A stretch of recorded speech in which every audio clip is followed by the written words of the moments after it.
Hello అండి, welcome to సంతోషితో stitch. So ఈరోజు నేను మీకు చీర కొంగుముళ్ళు ఎంత ఫాస్ట్గా వేయచ్చో చూపిస్తాను. అయితే వీటి గురించి కొంతమందికి తెలుసండి, కానీ చాలామందికి తెలియదని ఈ మధ్య నాకు అర్థమైంది. అందుకనే దీని మీద వీడియో చేస్తున్నాను. సో ఇక్కడ నేను చూపించేది రెడీ టాజిల్స్ అండి, అంటే రెడీగానే మనకి ఇలా దొరుకుతాయి అన్నమాట కొంగుముళ్ళు. సో ఇలా కొంగు ఏ కలర్లో ఉందో ఆ కలర్లోది మనం తీసుకోవాలి. సో ఇలా కలర్స్ అయితే ఇంకా చాలా ఉంటాయండి. సో మనకు సూటబుల్ కలర్స్ తీసుకోవచ్చు. అయితే ఫస్ట్ మనం చీర కొంగు ఉంటుంది కదా, అది స్ట్రైట్గా కట్ చేసుకోవాలి. అండ్ ఇక్కడ మెయిన్ విషయం అండి, ఇక్కడ పైన కొంచెం క్రాస్గా కట్ చేసుకోవాలి.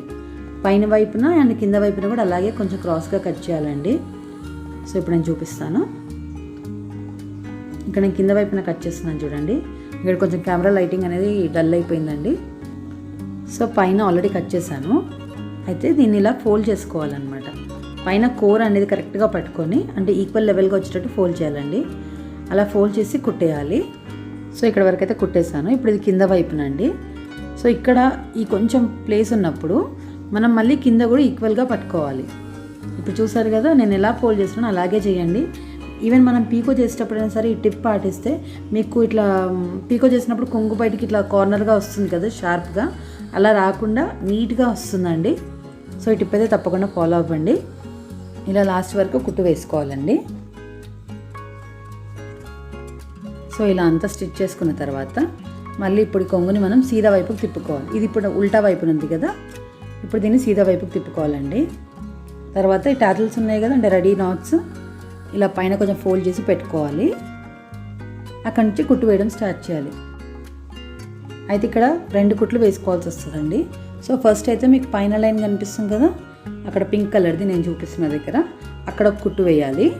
తర్వాత గోల్డ్ కలర్ది ఉంది కదా, దానిపైన ఒక కుట్టు వేయాలి. మరి ఇటువైపు కార్నర్ కంటే కుట్టు రాదండి, ఎందుకంటే ఈ బీడ్స్ ఉండడం వల్ల ఆ స్టిచ్ అనేది పడదు అక్కడ. సో అందుకని ఈ 2 కుట్లు వేస్తే కూడా గట్టిగా ఉంటుంది. ఇక్కడ కార్నర్లో కూడా కొంచెం చీర కంటే కొంచెం ఎక్కువ వదులుకొని దాన్ని కూడా ఇలా ఫోల్డ్ చేసుకోవాలి. సో దట్ ఫినిషింగ్ అనేది చాలా నీట్గా వస్తుందండి. ఒకవేళ మనకి లేస్ వద్దు అని అనుకుంటే ఈ లేస్ని మీరు కింది వైపుకి పెట్టుకొని కూడా కుట్టేయచ్చు. మోస్ట్లీ పట్టు శారీస్కి అయితే అలా చేయొచ్చు అండి, బాగుంటుంది. అంటే వర్క్ చేసినట్టుగా అనిపిస్తుంది. ఈ ఫ్యాన్సీ శారీస్కి మాత్రం మనం లేస్ కనిపించినా కూడా చాలా బాగుంటుందండి. సో అలాగా శారీస్ని బట్టి మనం డిసైడ్ చేసుకోవచ్చు. ఇక్కడ లాస్ట్ వరకు కూడా రఫ్ వేసి కుట్టాలండి. తర్వాత ఇప్పుడు నెక్స్ట్ గోల్డ్ కలర్ది స్టిచ్ చేసేటప్పుడు గోల్డ్ కలర్ దారమే తీసుకోవాలి.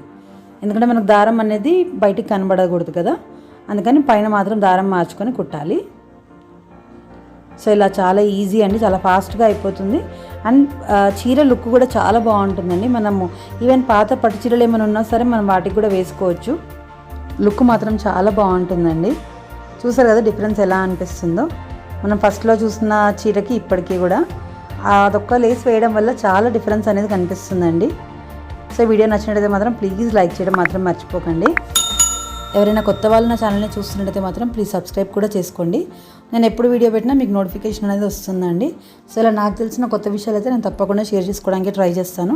Thank you so much for watching. By for now.